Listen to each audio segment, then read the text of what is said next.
अस्सलाम वालेकुम एवरीवन। सो यस्टरडे हमने डिस्कस किया था DPPH के बारे में कि बेसिकली हमारे पास इसका पर्पस क्या होता है और लैब में क्यों परफॉर्म करते हैं। देयर आर सम ट्रिक्स कि जब हम लैब में काम कर रहे होते हैं because the conditions are different as like जो प्रोसीजर्स हमें बताए जाते हैं, सो हमें उसको अपने अकॉर्डिंगली जो है थोड़ा सा मॉडिफाई और चीज़ों को करना पड़ता है as per our lab requirements, our instrument requirements and so on. So today we will be discussing about the procedure and ये जो procedure है it will ये जो लिखा गया है that is adopted for nano particles के लिए। ठीक है, नैनो पार्टिकल्स हमारे एक बहुत ही डाइवर्स और बहुत ही emerging है फील्ड है और उसके बहुत से being synthesized for different purpose. So हमारे पास नैनो पार्टिकल्स को जब भी आपने कोई भी अपना सैंपल लेना है, फर्स्ट ऑफ ऑल सैम्पल की प्रिपरेशन आपने कैसे करनी है, that is the one and the bigger step.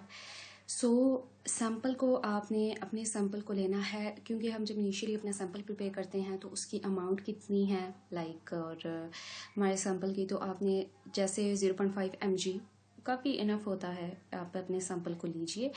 You can also अगर आपका सैम्पल ज़्यादा अमाउंट में नैनो पार्टिकल्स वैसे तो कम ही जनरेट होते हैं, अगर ज़्यादा हो रहे हैं तो you can verify it, but you have to like keep in mind in ratio, like you have to ratios आपको इक्वल रखनी है, लाइक 5 mg पर 5 ml you can take it. अब नैनो पार्टिकल्स को डिसॉल्व करने के लिए या तो आपके पास सोनिकेटर है तो आप उसमें उसको सोनिकेट करके कर सकते हैं, अदरवाइज आप जो है सिंपली जो मोस्टली लैब्स में अवेलेबल होता है हमारे पास जो बीड्स बॉटल होती हैं, यू कैन 5 mg मीर करके डालें, 5 ml अपना डिस्टिल वाटर डालें, उसके अंदर 4 बीड्स अगर आप डालेंगे तो it will be much better. Shaking incubator पे आप लगाएं और वो उसकी बहुत अच्छे से मिक्सिंग ओवरनाइट आप रखे जाएंगे तो होंगे, क्योंकि कुछ पार्टिकल्स अगर आपके फाइन आप जब करते भी हैं तो कुछ जो है उसमें चीज़ रह जाती है। So the second thing is अब हम जो है एंटीऑक्सीडेंट एक्टिविटी हम डिफरेंट कंसनट्रेशंस पे चेक करते हैं, क्योंकि देखें अगर हमने इसको ड्रग डिलीवरी के लिए या किसी ऐसे पर्पज़ के लिए अपनी जो है नैनो पार्टिकल्स को बनाया है तो we should have to keep in mind कि हमारे पास उसकी कितनी अमाउंट आपकी फ़र्दर अवेलेबल है और फर्दर आपके पास बेनिफिशियल है फॉर द ड्रग डिलीवरी। तो अब आप डिफरेंट वर्किंग सोल्यूशन बनाते हैं, जैसे कि 10 माइक्रोग्राम, 100, 200, 300, 400, 500 माइक्रोग्राम आप उसके सोल्यूशंस को प्रिपेयर किया जाता है। इफ़ यू वांट कि आपको इनकी रेसिपी बताई जाए कि हाउ आप किस तरह इनको प्रिपेयर करेंगे तो वो भी मैं इसको अलग लेक्चर में डिस्कस कर सकती हूँ। अदरवाइज़ आप इसकी डिफरेंट जो है वो कंसनट्रेशंस पे हम अपने सोल्यूशंस को प्रिपेयर करते हैं।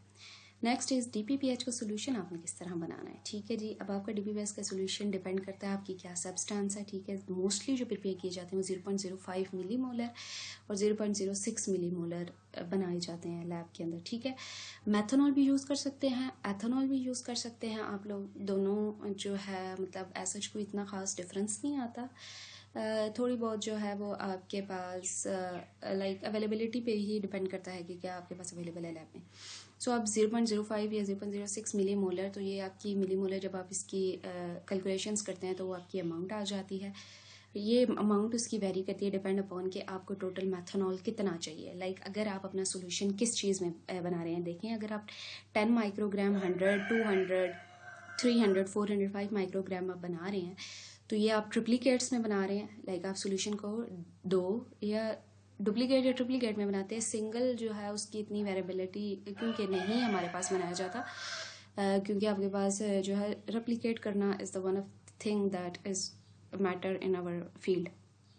सो आपके पास डिपेंड करता है कि आपने उसको 100 लीटर में बनाना है, 100 ml में बनाना है, 50 ml में बनाना है, 30 ml आपको चाहिए, तो उसके अकॉर्डिंगली आपकी जो DPPH है उसकी अमाउंट वेरी करती है। और DPPH जैसे मैंने लास्ट वीडियो में बताया था कि आपको ये चीज़ देखना ज़रूरी है कि आपका जो है उसको डार्क के अंदर बना के भी आपने सोल्यूशन को एल्यूमिनियम फॉइल के अंदर रैप करना है और डार्क के अंदर स्टोर कर देना है। ठीक है, सो अब हमारे पास क्या होता है कि हम जो है हमारे पास मोस्टली हम ये सोल्यूशन परफॉर्म करते हैं in the test tubes. Okay, in the test tubes की फॉर्म में आप इसको करते हैं, अपना जो सोल्यूशन होता है नैनो पार्टिकल जो डिजॉल्व सोल्यूशन होता है वो आप अपनी टेस्ट ट्यूब्स के अंदर पोर करते हैं, क्योंकि आप जब इनको mls में बनाते हैं ना, माइक्रोग्राम्स 100, 200, तो वो आपकी जो होती है ऑलरेडी डाइल्यूटेड फॉर्म में होती है।